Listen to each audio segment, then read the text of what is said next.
आज हम लोग रैखिक समीकरण युग्म का ग्राफीय विधि से हल सीखेंगे। ये जो चैप्टर है दो चर वाले रैखिक समीकरण, उसका ये उस समीकरण का हल करने का पहला विधि हम लोग सीखेंगे। इससे पहले वाली क्लास में ये बात बताया गया था कि अगर कोई समीकरण है और उसका तीन तरह से हम लोग सीखे थे निरूपण, कि यदि कोई समीकरण का ग्राफ एक प्रतिच्छेदी रेखा हो,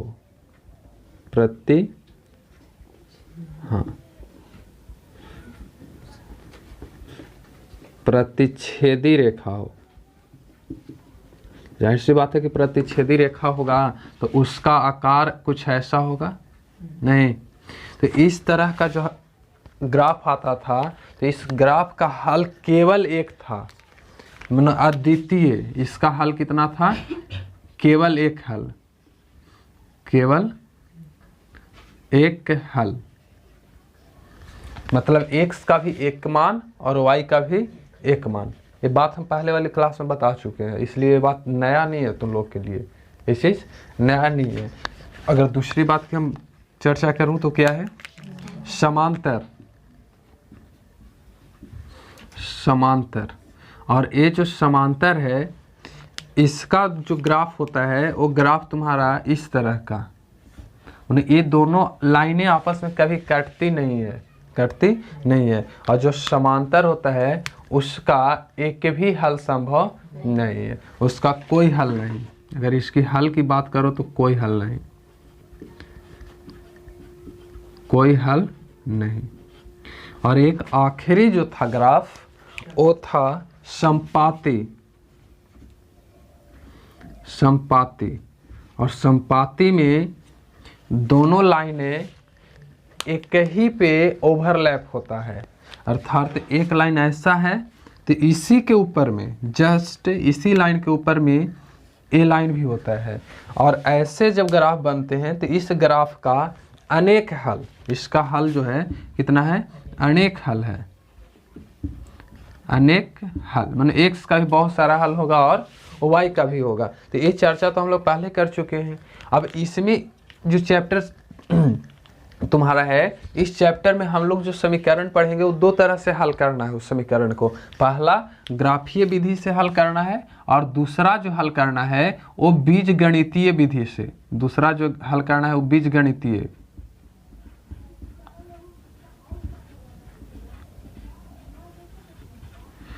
ये दो तरह का, पहला ग्राफीय विधि और दूसरा बीजगणितीय विधि। तो इस बीजगणितीय विधि को भी हम लोग तीन तरह से हल करेंगे, तीन तरह से। और तीन तरह क्या है?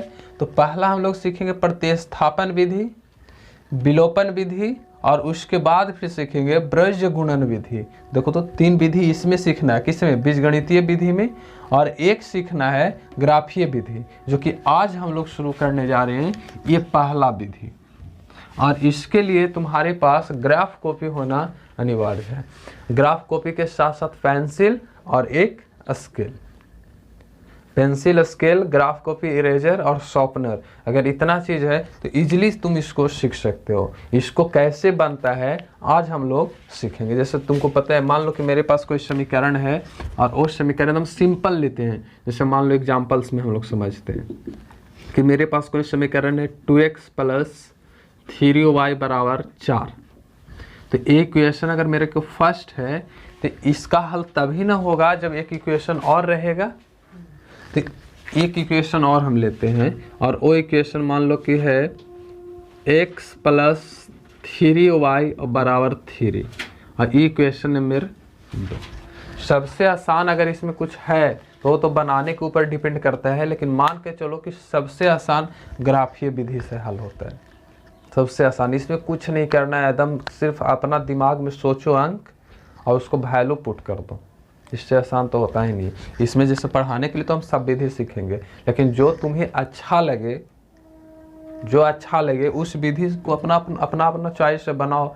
लेकिन मेरे ख्याल से अगर तुम सब विधि को अगर हम सिखा देंगे, चारों विधि को, तो तुम निर्णय तो ले ही सकते हो कि इसमें सबसे प्यारा सा मेथड कौन सा है। इसलिए निर्णय ले सकते हो।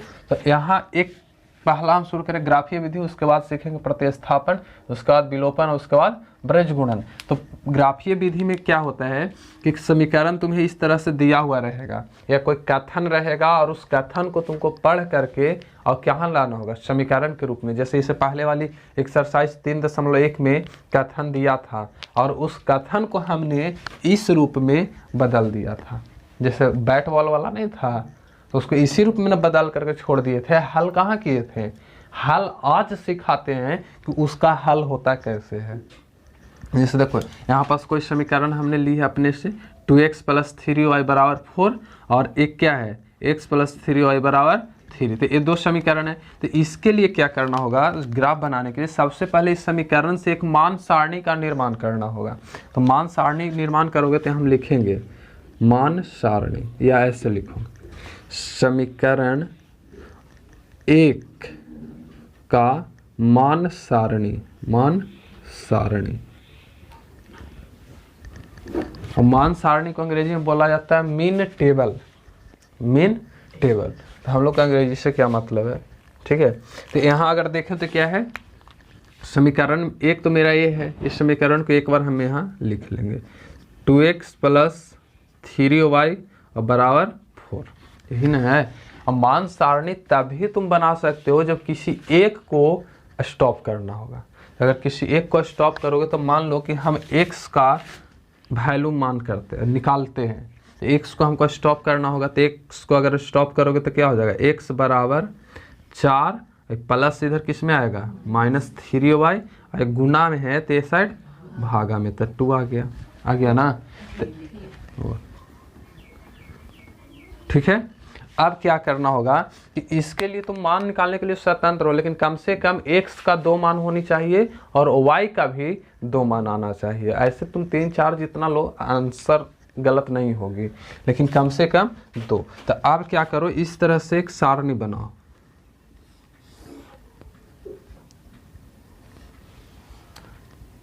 ये और इसी सारणी को बोला जाता है मान सारणी। इस सारणी को क्या बोलेंगे, मान सारणी। तो इसमें कहीं जो भी लिखना है लिख लो। मान लो कि मेरे को ऊपर में x है और नीचे में y, तो यहाँ जिसको अलग किए हो उसका मान अपने से नहीं रखना है, जिसे अलग किए हो उसको अपने से नहीं रखना है। जो साथ में है, जो मिला हुआ है इसके साथ, उसका वैल्यू तुम अपने से पुट करो और उसको हल करने के बाद जो रिजल्ट आएगा उस रिजल्ट को x के बारे में, मतलब x के कॉलम में लिखना होगा। जैसे मान लो कि यहाँ पास हमने y का वैल्यू पुट कर दिया कितना, ऐसा करो ना कि मतलब कोई अच्छा सा अंक मिल जाए, प्यारा सा अंक मिल जाए, छोटा सा, जो तकलीफ ना दे काटने में। जैसे मान लो कि y है तो y का वैल्यू अगर हम 0 पुट कर देते हैं, 0, तो यहाँ 0 अगर पुट करेंगे तो सोचो कि 4 - 3 गुणे 0 हो जाएगा और बट्टा 2, तो ये पूरा के ना ताप जाएगा लेके, तो कितना बचेगा 4/2,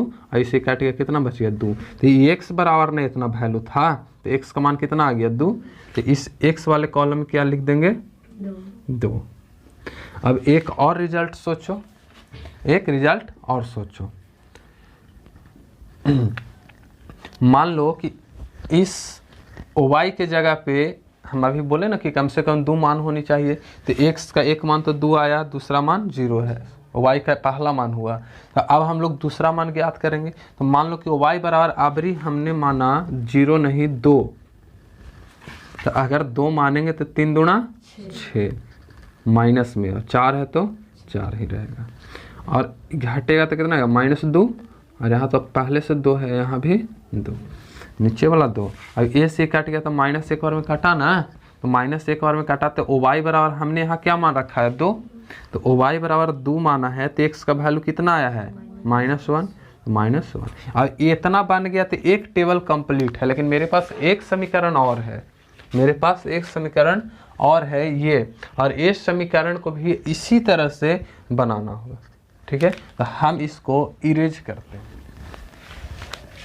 अब देखो यहाँ क्या किए कि समीकरण 1 का हमने यहाँ निकाला ना मान सारणी। अब समीकरण 2 का निकालते हैं। तो समीकरण 2 के लिए मान सारणी, तो इसके लिए अगर निकालोगे तो समीकरण हमारा तो ये है, तो x + 3y = 3। यहाँ भी x को अलग किए हैं तो यहाँ भी हम किसको अलग करेंगे, x को ही अलग करेंगे। तो यहाँ जब x को अलग करेंगे तो x बराबर क्या हो जाएगा, 3 - 3 होगा। अब फिर इसी तरह से इसका भी एक सारणी का निर्माण करेंगे। तो इसका सारणी कुछ ऐसा,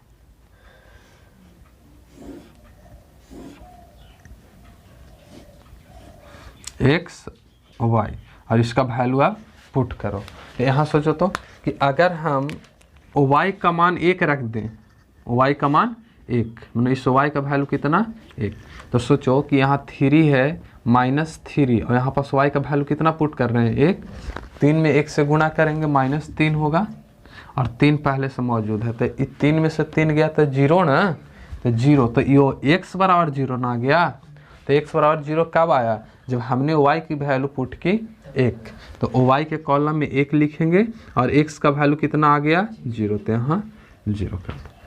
अब क्या करते हैं कि y का वैल्यू हम अब 1 नहीं 0 पुट कर लेते हैं। स्वतंत्र पुट करने के लिए जितना पुट करो, लेकिन ये कोशिश करो कि 1 से लेकर के 5-6 के अंदर ही संख्या पुट करें तो ज़्यादा बेहतरीन होगा। तो यहाँ सोचो तो कि अगर 0 अगर हम पुट करते हैं तो 0 पुट करेंगे तो ये तो पूरा के ताप जाएगा ना, 0 हो जाएगा। तो x का वैल्यू कितना बचेगा, 3 केवल बचेगा। तो y बराबर अगर हम 0 पुट करते हैं तो x का मान कितना आता है 3। अब देखो सारणी बन के रेडी। अब इसका हल देखते हैं ग्राफीय विधि से। यहाँ तुमको करना होगा जो ग्राफ का रिटेन वाला पेज होता है उसमें, समझ में आ रही बात। जैसे एगो ग्राफ का कॉपी हमको दो तो देखो, इसे देखो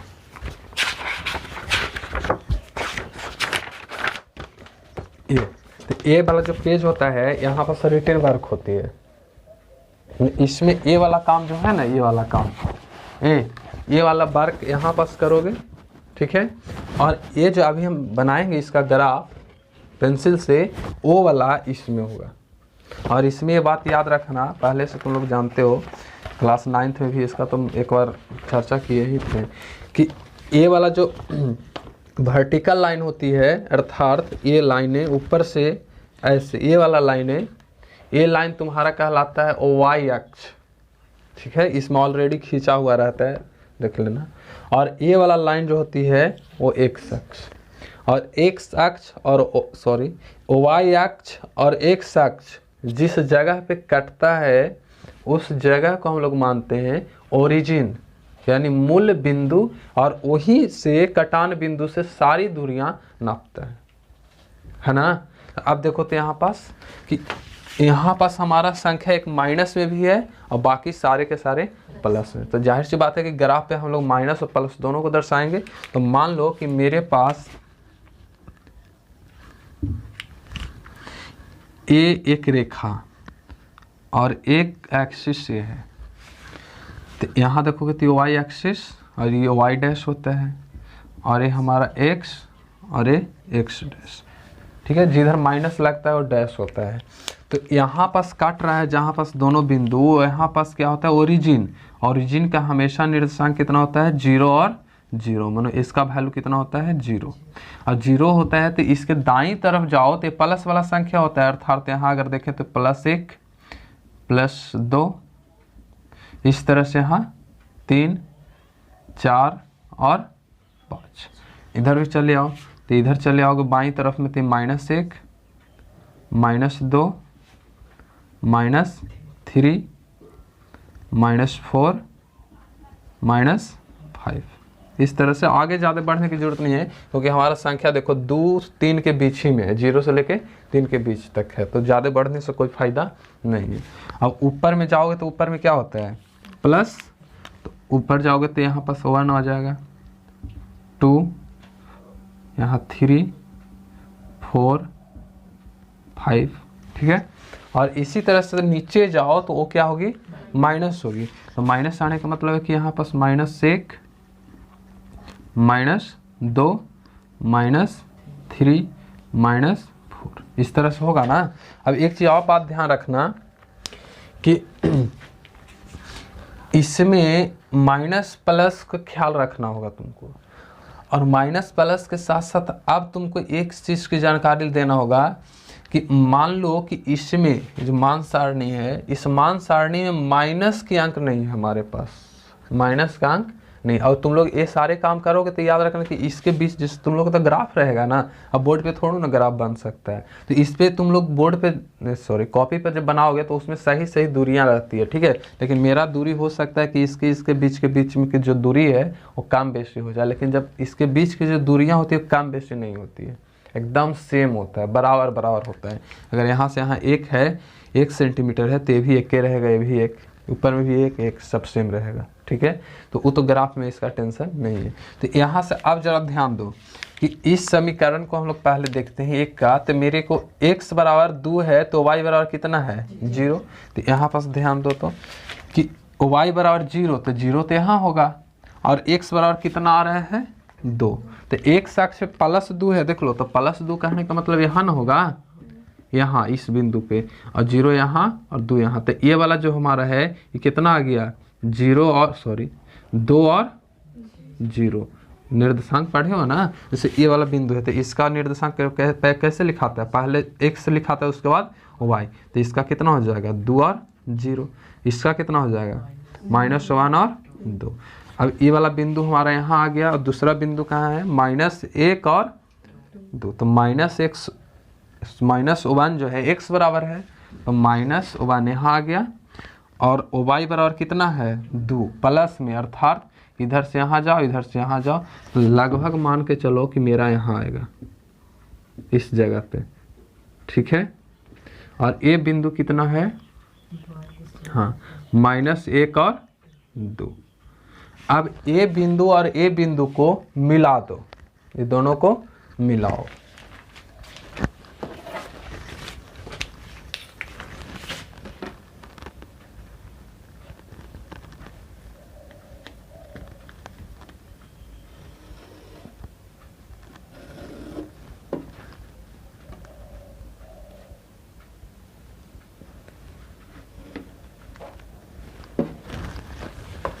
देखो मिलने के बाद कुछ ऐसा नजर आएगा ये, और ये नजर आएगा तो ये रेखा जो है किसकी ग्राफ है, तो समीकरण 1 का, अर्थात हमारे पास ये जो ग्राफ आया है वो 2x + 3y बराबर 4 का ना, तो इस पे लिखना होगा 2x + 3y बराबर 4।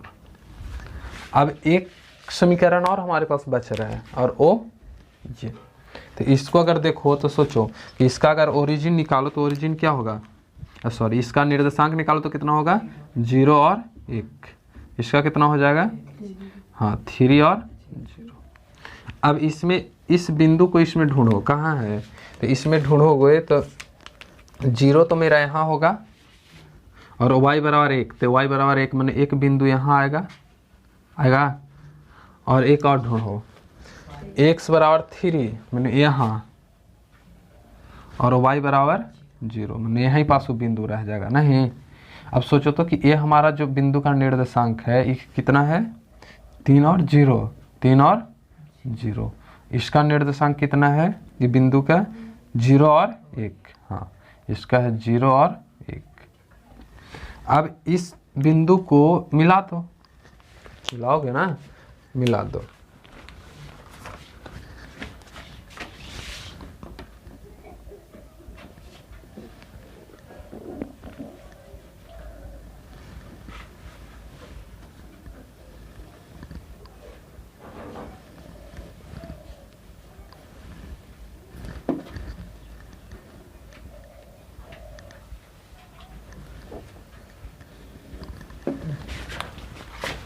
अगर मिलाओगे तो वो रेखा ऐसे कट जाएगी, ये ब्लू वाला लाइन ये कटेगा। अब देखो यहाँ से बताओ तो कि ये दोनों के दोनों एक दूसरे को एक पर प्रतिच्छेद कर रहा है कि नहीं, कर रहा है ना, तो ये प्रतिच्छेदी रेखा हुई, और प्रतिच्छेदी रेखा होता है तो पहले से तुमको पता है कि जो रेखाएं प्रतिच्छेदी होती है उसका ग्राफ कैसा होता है, सॉरी उसका हल कितना होता है, केवल एक हल, मतलब y का भी एक हल होगा और x का भी एक हल। तो इस बिंदु पर काट रहा है, जिस बिंदु पर काट रहा है उस बिंदु का निर्देशांक सोचो तो कितना है 0 और 1। तो 0 और 1 कहने का मतलब कि यहाँ पास x बराबर कितना 0 और y बराबर 1। तो y बराबर 1 है और x बराबर 0 है, तो देखो तो x और y का हल आ गया कि नहीं आ गया। तो यही हल तुम्हारा कहलाएगा ये समीकरण का ग्राफीय विधि से हल, मतलब ये तुम्हारा हल हो गया, हल। इसको हम लोग आंसर बोल रहे हैं।